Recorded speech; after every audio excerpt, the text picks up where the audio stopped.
Assalamualaikum warahmatullahi wabarakatuh. Perkenalkan, nama saya Fauzan Saputra dari Prodi S1 Farmasi Universitas Muhammadiyah Banjarmasin. Di sini saya akan mempresentasikan tentang sistem integumen dan mata dan juga THT. Dari integumen, definisinya kulit merupakan pembungkus yang elastis yang terletak paling luar yang melindungi tubuh dari pengaruh lingkungan hidup manusia dan merupakan alat tubuh yang terberat dan terluas ukurannya, yaitu kira-kira 15% dari berat tubuh dan luas kulit orang dewasa 1,5 meter. Kulit sangat kompleks, elastis, dan sensitif, serta sangat bervariasi daripada keadaan iklim, umur, seks, ras, dan juga bergantung pada lokasi tubuh, serta memiliki variasi mengenai lembut, tipis, dan tebalnya. Rata-rata tebal kulit 1-2 meter, paling tebal 6 mm, terdapat di telapak tangan dan kaki, dan paling tipis 0,5 mm, terdapat yang terdapat di penis. Kulit merupakan organ yang vital dan esensial, serta merupakan cermin kesehatan dan kehidupan. Di sini ada bagian struktur kulit. Struktur kulit yang terdiri dari epidermis, dermis, dan juga hipodermis. Epidermis atau sering kita sebut sebagai kulit luar. Epidermis merupakan lapisan teratas pada kulit manusia dan memiliki tebal yang berbeda-beda. Dan yang kedua ada dermis. Dermis atau cutaneous yaitu lapisan kulit di bawah epidermis. Penyusun utama dari dermis adalah kolagen, membentuk bagian terbesar kulit dengan memberikan kekuatan dan struktur pada kulit. Memiliki ketebalan yang bervariasi tergantung pada daerah tubuh dan mencapai maksimum 4 mm di daerah punggung. Yang ketiga ada hipodermis. Jaringan subkutan atau hipodermis merupakan lapisan kulit yang paling dalam. Lapisan ini terutama berupa jaringan adiposa yang memberikan bantalan antara lapisan kulit dan struktur internal seperti otot dan tulang. Fungsi daripada kulit ada fungsi proteksi, yaitu kulit menyediakan proteksi terhadap tubuh dalam berbagai cara sebagai berikut keratin melindungi kulit dari mikroba, abrasi, gesekan, panas, dan juga zat kimia. Dan ada fungsi absorpsi. Kulit tidak bisa menyerap air, tapi bisa menyerap material larut lipid seperti vitamin A, D, E, dan K, obat-obatan tertentu, oksigen, dan karbon dioksida. Ada juga fungsi ekskresi. Kulit juga berfungsi dalam diekskresi dengan perantaraan dua kelenjar eksokrinnya, yaitu kelenjar sebasea dan kelenjar keringat. Fungsi persepsi.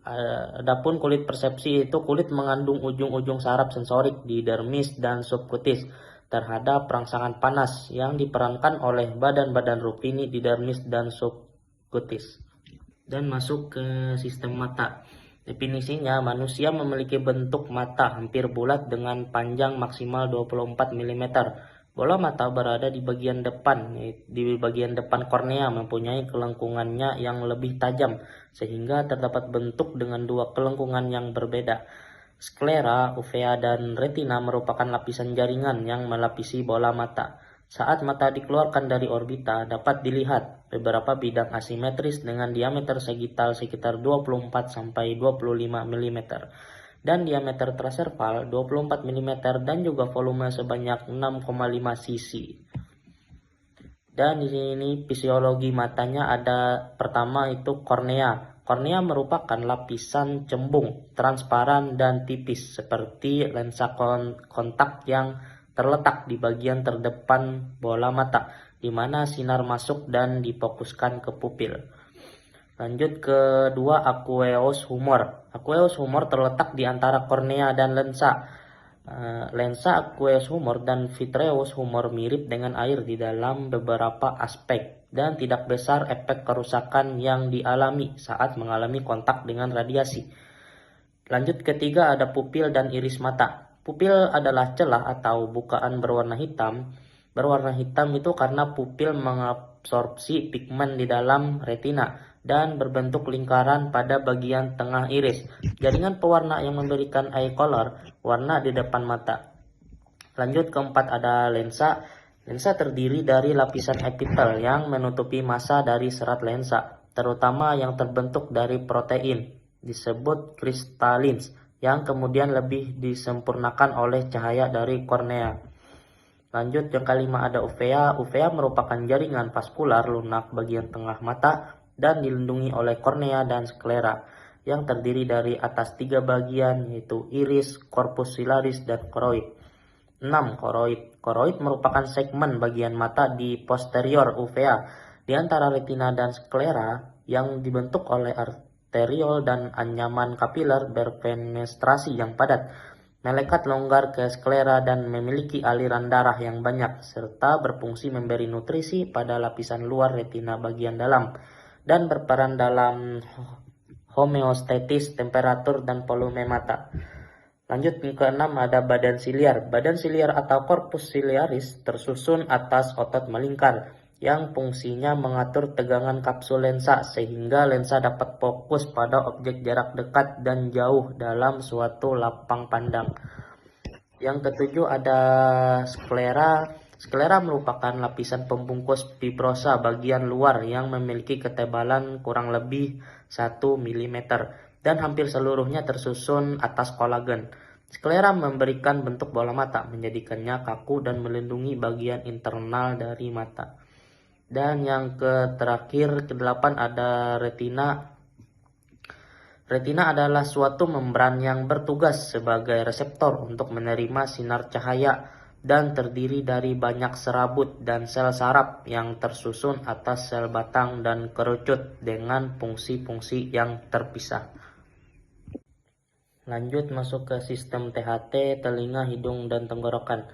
Telinga manusia merupakan organ pendengaran yang menangkap dan merubah bunyi berupa energi mekanis menjadi energi elektris secara efisien dan diteruskan ke otak untuk disadari serta dimengerti. Sebagai sistem organ pendengaran, telinga dibagi menjadi sistem organ pendengaran perifer dan juga sentral.